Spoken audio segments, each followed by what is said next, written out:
In the vast expanse of the multiverse, there exists a term whispered with both awe and trepidation: Deathworlders. This designation is not given lightly. To qualify as a death world, a planet must be so hostile that life itself becomes an unrelenting battle for survival. Earth, humanity's cradle, is one such place. Its volatile climate, tectonic upheavals, and predatory ecosystems crafted a species unlike any other. From the vantage point of the galactic community, humans were an anomaly. To most advanced species, existence was synonymous with stability. Their homeworlds were paradises, lush, temperate, and devoid of the chaos Earth embraced. Their evolution had been gentle, their cultures refined over eons of uninterrupted peace. In contrast, humanity's story was one of unyielding struggle. The Galactic Archives classified Earth as a high-tier death world, noting its hurricanes, earthquakes, and temperature extremes. What the archives failed to capture was how these conditions shaped the beings that called it home. Humans thrived in adversity. They learned to bend nature to their will, not out of dominance, but out of necessity. They built cities that defied storms, crossed oceans on fragile wooden vessels, and reached for the stars despite gravity's relentless pull. When humanity finally stepped into the wider multiverse, they were met with a mixture of fascination and fear. Alien scholars dissected human biology, marveling at their unmatched endurance, rapid adaptability, and peculiar reliance on adrenaline. Social scientists puzzled over their paradoxical nature, creatures capable of acts of profound compassion, yet equally capable of unthinkable violence. But beyond the data and theories lay an unspoken truth: the multiverse wasn't ready for Deathworlders. In a realm governed by order and convention, humans brought unpredictability. Their defiance of odds and refusal to submit to fate made them a wild card. Yet, the galaxy's initial caution soon gave way to reluctant respect.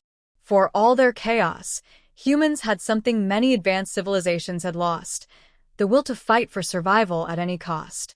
Their first contact was not a grand alliance or a declaration of unity. It was a wary exchange of ideas, a testing of boundaries.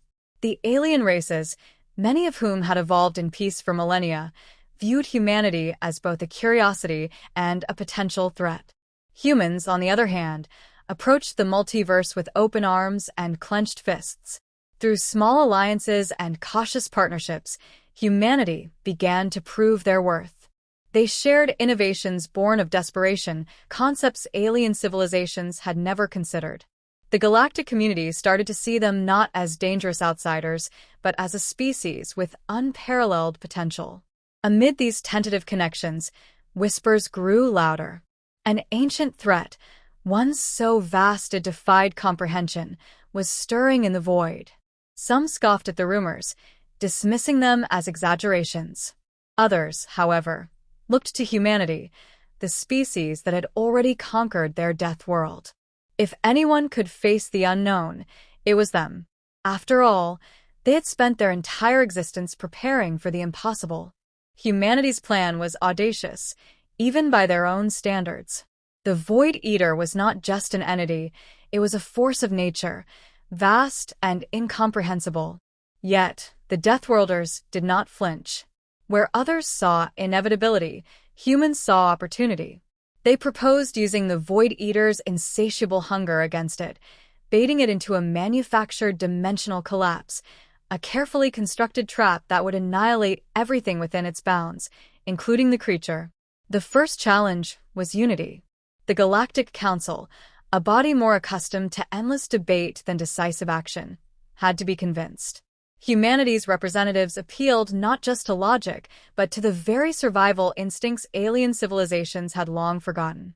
They spoke of sacrifice, determination, and the courage to act in the face of annihilation.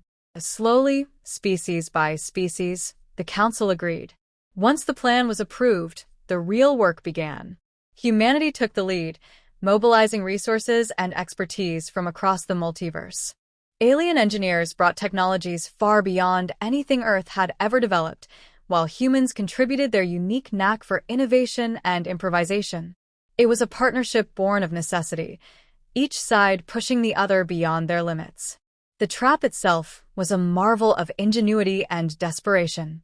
Engineers designed a synthetic dimension, a pocket reality that could be created and collapsed on command. It required unimaginable amounts of energy, harvested from dying stars and ancient singularities. The Void Eater would be drawn into this dimension using a bait of unparalleled scale, a collapsing chain of universes specifically engineered to mimic the creature's preferred prey. But even the best-laid plans demanded sacrifices. The baiting process required a fleet to guide the Void Eater, ships piloted by volunteers who knew they would not return. Among them were humans and aliens alike, united by a shared understanding of the stakes. These were not soldiers but scientists, engineers, and explorers, stepping into the void because no one else could. As preparations advanced, tensions grew. Some alien leaders began to doubt the plan, questioning whether humanity's boldness bordered on recklessness. What if the Void Eater resisted the trap? What if the collapse unleashed a cascade of destruction that spread beyond the target dimension? Humanity's response was unwavering, doing nothing guaranteed extinction. Action, no matter how risky, was the only path forward. In the final days before the plan's execution, a strange sense of camaraderie emerged.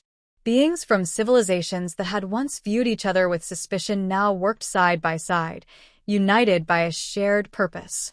Humans, with their relentless energy and optimism, became the glue that held this fragile alliance together. As the countdown began, every being involved understood the stakes. The Void Eater was already approaching the targeted region of space, its presence an all-consuming darkness.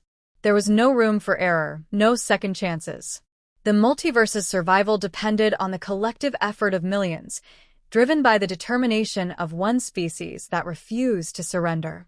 Humanity, the Deathworlders, had turned the impossible into a plan. Now, all that remained was to see it through.